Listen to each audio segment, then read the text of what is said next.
ไม่สูงพี่น้องผู้ปันแห้งเงาหางเสียงก่อสื่อข่าวผู้ต่อยหอกเข้าคาตั้งเสียงวันที่23เดือนเมษายน2016ในคอมพานีงัวยีเปรี้เอา92ล้อ3ล้ำมาคู่ฐานเห็นตีโหหน้าฟ้าวานลงน้ำมาเว้ง4ป่อจึงได้ปอดห้องซึกมันอันแห้งซึกหล่อดึกปาตีไม่สูงจึงได้ตับซึกจึงได้ SSPP SSA กุ้มกำในทุ่งน้ำมาเอาห่มลมปันฟ้าคอมพานีคู่ฐานเห็นก็ในปื้นตีลาดว่าโหหน้าฟ้าในเป็นโหนำเป้งซ้ายก้นเมืองปึงอิงใจตื้อในการผูกซ้อม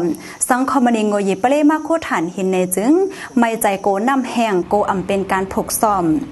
ปอโคฐานเห็นตีโหหน้าฟ้าไหนหน้าหมอกปากเอเกอร์เตลูก้อยย้อนนั้นเฮาคาสารขั้นมาหลายปอกหลายกำกวยกาเขามาโคฐานเห็นเมื่อพ้องก้นเมืองปลายเพซึกวันแฮคอมมานีงัวยิปเล่ในเข้ามาในวานหลงน้ำมาจากเมื่อปี2เฮงเต็มแต่โคฐานเห็นเมื่อปี2เฮง4ไหว้เสคูดยาวโซนลินให้หน้าลูกก้อยนำก็มีกล่องสิ่งแวดล้อมลูกก้อยตุ้มเตอป้าอยู่ดีก้นเมืองวัวก้อยอันไรตายย้อนก็มีก็เปิ้นนั้นเลยก้นเมืองจังโฮมกันเซออกมาสารคัดเมื่อน้ามาก็เตสืบสารคัดกว่าแทงว่าไหนไม่สูงค่า